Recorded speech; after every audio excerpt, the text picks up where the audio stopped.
مگر میرے دوست کنتور، اس وقت مجھ پر ایک عجیب سی مصیبت آن پڑی ہے۔ یہ عشق کی مصیبت ہے۔ کنتور کہنے لگا، تم ہر بار عشق کے چکر میں کیوں پھنس جاتے ہو دوست؟ میں نے کہا، میرے اندر ایک انسان کی تمام خوبیاں کمزوریاں موجود ہیں۔ میں روپا کے حسن و جمال کے آگے بے بس ہو چکا ہوں، مگر وہ اپنے خامد کو نہیں چھوڑ رہی۔ کہتی ہے اس بڈھے کے ساتھ چتا کی آگ میں جل کر مر جاؤں گی، اور وہ بڈھا مرنے ہی والا ہے، بلکہ ہو سکتا ہے کہ اب تک موت کا لقمہ بن چکا ہو۔ پھر میں نے روپا سے اپنے عشق اور پیش افتاد مسائل کی ساری تفصیل کنتور کے گوش گزار کر دی۔ اس نے کہا، تمہیں یہ سن کر خوشی ہوگی کہ ان 500 سالوں میں میں نے طویل ریاستوں اور چلہ کشی کی مدد سے وہ مقام حاصل کر لیا ہے جہاں پہنچ کر میں جس انسان یا جانور کی چاہے شکل اختیار کر سکتا ہوں۔ اس سے پہلے میں سانپ سے انسان اور انسان سے سانپ کی شکل بدل سکتا تھا، لیکن اب میں جس چرند پرند یا انسان کی شکل چاہوں اس کا تصور ذہن میں لا کر تبدیل کر سکتا ہوں۔ اب مجھے ناگ دیوتا کا مقام حاصل ہو گیا ہے۔ میں نے کنتور کو مبارکباد دیتے ہوئے کہا، خدا کے لیے روپا کے سلسلے میں میری مدد کرو، وہ بت پرست عورت ہے، اس بڈھے خامد کی لاش کے ساتھ ہی ستی ہو جائے گی۔ کنتور نے کہا، تم فکر نہ کرو آتون، کچھ نہ کچھ ہو جائے گا، لیکن سب سے پہلے مجھے اس سپیرے کی مدد کرنا ہوگی جس کی روزی کا دار و مدار میرے کھیل تماشے پر تھا۔ میرے ساتھ آؤ۔ ہم دونوں اس درخت کے پاس آ گئے جہاں وہ سپیرا ابھی تک خواب خرگوش کے مزے لے رہا تھا۔ کنتور نے اپنے منہ میں انگلی ڈال کر ایک جمگاتا سرخ یاقوت نکالا، چپکے سے سپیرے کی پٹاری میں رکھ کر اوپر ڈھکنا دے دیا۔ کچھ فاصلے پر جا کر بولا، یہ یاقوت اس کی 7 پشتوں کے لیے کافی ہوگا۔ اب یہ سوچتے ہیں کہ تمہارے لیے کیا کر سکتا ہوں۔ تم ایسا کرو کہ مجھے اپنا نوکر یا کوئی طبیب بنا کر قریب المرد بڈھے کے پاس لے چلو۔ میں تمہاری محبوبہ روپا کو ایک نظر دیکھنا چاہتا ہوں۔ یہ کوئی مشکل بات نہیں تھی۔ میں نے وہیں سے چند ایک جڑی بوٹیاں اکھاڑ کر کنتور کو دی اور کہا، یہ بوٹیاں تم اپنے پاس رکھو، میں روپا اور اس کے رشتہ داروں سے تمہارا تعارف مصری طبیب کے حیثیت سے کراؤں گا۔ تم کہنا یہ بوٹیاں پانی میں گھول کر مریض کو پلا دی جائیں۔ یہ بے ضرر بوٹیاں ہیں۔ میں کنتور کو اپنے ساتھ روپا کے شاہی محل میں لے آیا۔ اس وقت وہاں راجہ پورس خود موجود تھا، اس کے دوسرے رشتہ دار روپا بھی۔ روپا کا بڈھا خامد زندگی کے آخری سانس لے رہا تھا، اس کے سانس اکھڑ چکے تھے۔ راجہ پورس نے میری طرف دیکھ کر کہا، میرے بھائی کو کسی طرح بچا لو۔ میں نے کنتور کا ایک مصری طبیب کی حیثیت سے تعارف کرایا اور کہا کہ یہ طبیب ایک دوائی آزمانا چاہتا ہے۔ راجہ پورس کی اجازت سے کنتور نے بوٹیاں پیالے میں کھول کر موت کے آغوش میں آخری ہچکے لیتے ہوئے روپا کے خامد کو پلا دی۔ روپا کی آنکھیں رو رو کر سرخ ہو رہی تھی۔ ظاہر ہے اس بوٹی کا کیا اثر ہونا تھا۔ روپا کا بڈھا خامد آخری ہچکی لے کر مر گیا۔ روپا بچھاڑ کھا کر گری اور بے ہوش ہو گئی۔ اب اس کے خامد کے ساتھ ستی ہونے کی تیاریاں شروع ہو گئی۔ لاش کو رات کے پچھلے پہر پورے شاہی آداب اور مذہبی رسوم کے ساتھ جلایا جانا تھا۔ لاش محل کی بارادری میں رکھی ہوئی تھی۔ پروہت اور پجاری اس کے گرد بیٹھے بھجن کیرتن کر رہے تھے۔ ایک طرف ہون ہو رہا تھا، آگ میں گھی کسوری اور دوسرے قیمتی نجوڑ جلائے جا رہے تھے۔ روپا میرے ہاتھ سے نکل چکی تھی۔ وہ خود بھی ستی ہونے کو تیار تھی، کیونکہ وہ سخت مذہبی عورت تھی اور دیوتاؤں کے غضب سے تھر تھر کانپتی تھی کہ اگر وہ رسم کے مطابق اپنے خامد کے ساتھ ستی نہ ہوئی تو اور میرے ساتھ فرار ہو گئی تو اس پر دیوتاؤں کا قہر نازل ہوگا۔ اسے شاہی محل کے مندر میں عورتوں اور پوہے ستی ہونے کے لیے تیار کر رہے تھے۔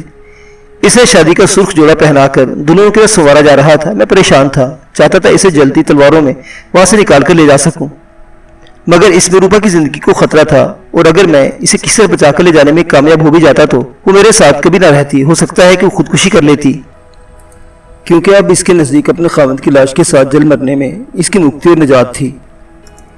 میرا سانپ دوست کنتور میرے محل کی چھت پر میرے سامنے بیٹھا کچھ سوچ رہا تھا۔ میں بے چینی سے ٹہل رہا تھا۔ روپا کے سختی ہونے کا وقت قریب تر آ رہا تھا۔ میں نے کنتور کی طرف دیکھ کر کہا، تم کب تک سوچتے رہو گے کنتور؟ اسے کچھ سوچ لیا تھا۔ وہ کسی فیصلے پر پہنچ گیا تو جلدی سے اٹھا اور بولا کہ تم جانتے ہو وہ شاہی شمشان بھومی کہاں پر ہے جہاں روپا کے خامد کی لاش کو نظر آتش کیا جائے گا؟ میں نے اسے بتایا کہ روپا کے خامد کی لاش کو شاہی منظر کے عقب میں ندی کے کنارے جلایا جائے گا۔ وہ بولا، تم اس جگہ سے تھوڑی دور ندی پار میرا انتظار کرنا، اپنے گھوڑے کے علاوہ 2 اور گھوڑے بھی ساتھ لیتے آنا۔ میں اسے پوچھنا چاہا کہ وہ کیا کرنا چاہتا ہے، جس کے جواب میں اس نے کہا، یہ تم مجھ پر چھوڑ دو آتون، اور جتنی جلدی ہو سکتا ہے گھوڑوں کا بندوبست کر کے رات کے اندھیرے میں ندی پار کر کے درختوں میں جا کر چھپ جاؤ اور میرا انتظار کرو اور فکر نہ کرو، روپا زندہ حالت میں میرے ساتھ ہوگی، وقت ضائع نہ کرو۔ مجھے اپنے ناگدوست کنتور کی خفیہ طاقتوں پر بھروسہ بھی تھا اور دل میں یہ وسوسہ بھی تھا کہ ہو سکتا ہے اس کی حکمت عملی ناکام ہو جائے، کیونکہ یہ شاہی رسم ستی تھی اور اس کے لیے بڑا اہتمام کیا جا رہا تھا۔ لیکن کنتور کے لہجے میں اس قدر بھرپور اعتماد تھا کہ میں آگے کوئی سوال نہ کر سکا اور جلدی سے محل کی چھت کے نیچے چلا گیا۔ اس وقت رات کا دوسرا پہر گزر رہا تھا۔ میں راجہ کا شاہی طبیب تھا اور میرے لیے 2 گھوڑوں کا بندوبست کرنا کچھ مشکل نہ تھا۔ میں نے شاہی استبل سے 2 تنومند برکفتار گھوڑے لیے اور انہیں ساتھ لے کر شاہی مندر کے عقب میں ندی کے دوسرے کنارے پر صنوبر کے گھنے درختوں میں چھپ کر بیٹھ گیا۔ میرے دوست کنتور کے الفاظ کے مطابق میرے جانے کے بعد وہ محل سے نکل کر سیدھا شاہی مندر کی طرف روانہ ہو گیا۔ یہ مندر محل سے تھوڑے فاصلے پر تالاب کے کنارے ایک بہت بڑی سرخ چٹان کے چبوترے پر بنا ہوا تھا۔